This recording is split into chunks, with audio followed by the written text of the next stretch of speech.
What we took for granted was only a figment of our imagination. After experiencing an unprecedented pandemic, how should we derive new ideas and put them into practice? In Vision of the Future this year, we talk with top Japanese executives as we envision the shape of a new society together with our viewers. This time, we're putting the spotlight on this person.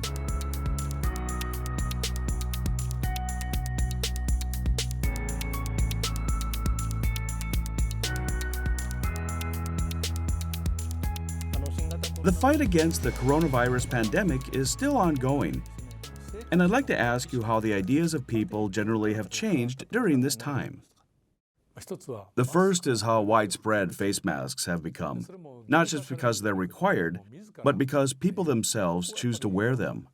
I think this is an especially big change in Japan. Even with infections waning to a certain extent, Japanese people appear reluctant to abandon the mask lifestyle.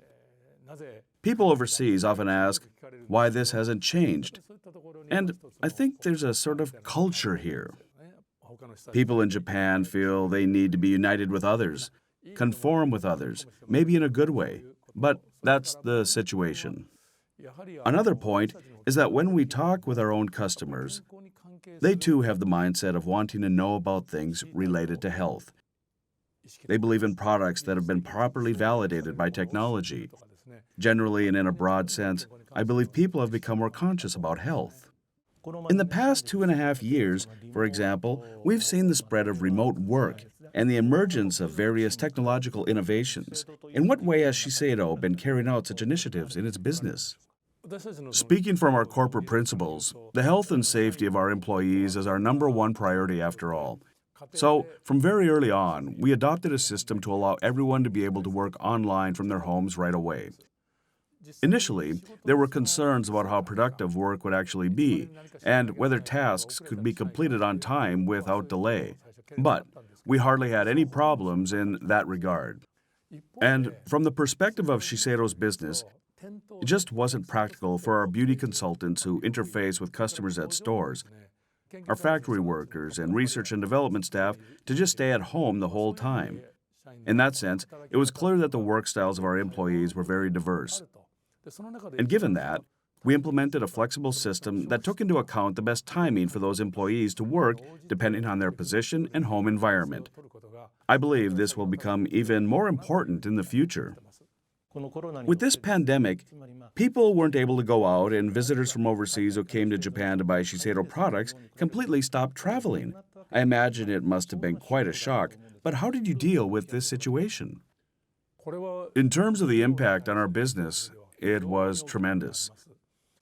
Cosmetics play a very important role when people go outside, when they go to work, when they go to dinner with others, and when they're actively on the move. That's especially true for makeup. So, since the pandemic started, our sales, not just in Japan, but globally as well, fell more than 30%. We could have just held our breath and waited for it to pass.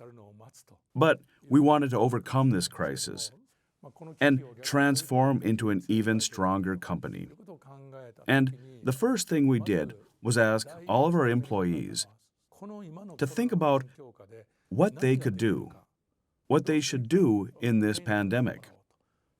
For example, from that, factories in Japan, the US, and France came up with the idea of manufacturing disinfectant. That was quite early on. Yes, we received authorization from the Health Ministry quickly and were able to donate 20,000 of them to the Japan Medical Association right away. Another point is that, for example, we began manufacturing and selling masks resistant to makeup and lipstick smears in a very short period of time.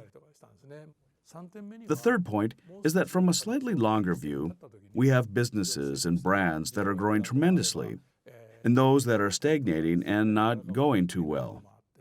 But we were able to absorb the impact of that across our entire group. Given the current market environment, we've been able to make big strategic decisions to narrow our focus and be more selective in the skincare and skin beauty field. As a result, our revenue fell about $1.5 billion. But based on our idea of safeguarding our core businesses and employees, we believe we can become a company that can solidly deliver profits going into the next stage. And throughout, the company's focus on cosmetics as its core business hasn't changed. Even so, in order to protect that history, I imagine there are actually aspects that won't change. What's your idea on this? I also want to add that there are aspects such as heritage and innovation that should never be changed. Heritage is seen as synonymous with history or legacy. But I think about it as something more. It's the raison d'etre of a company. Shiseido was founded 150 years ago in 1872. We started as a pharmacy of Western medicine with the mission of providing quality medicine to enhance the lives of people. That philosophy has continued since then, evolving into our cosmetics business and Shiseido Parlor. It has been at the heart of our company throughout. The trunk of the company tree, the trunk, and a very thick trunk. The question we ask ourselves is, what resources, capabilities, and technologies can we use to provide value to people? This is the principle behind our company's existence that we cherish, and we have a strong conviction that providing cosmetics is one method to achieve that. This remains the same now and into the future. In regards to innovation, in pursuing our ethos, we need to commit ourselves to skincare research and the development of effective products. We need to make products that are safe to use and of high quality. It's about manufacturing.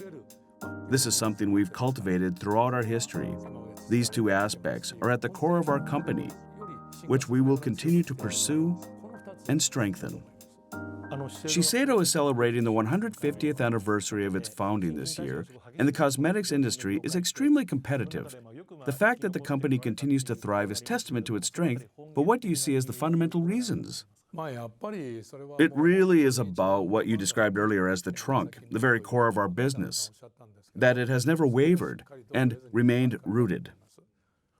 When I became company president, the first thing I did was to start what we call a global conference every year.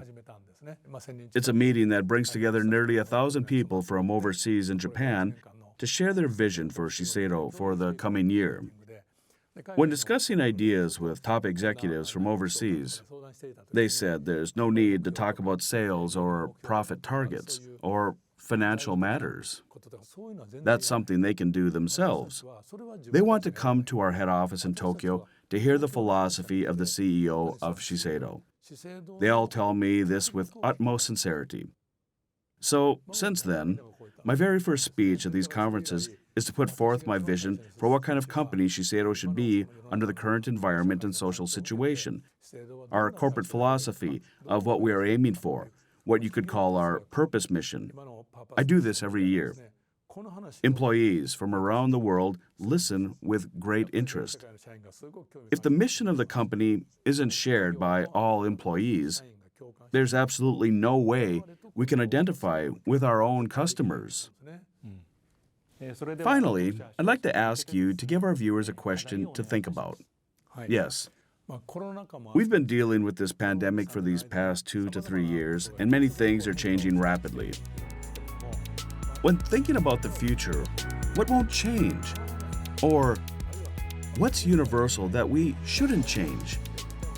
Naturally, there are many things that will change and that we should change, but what's fundamental that won't change?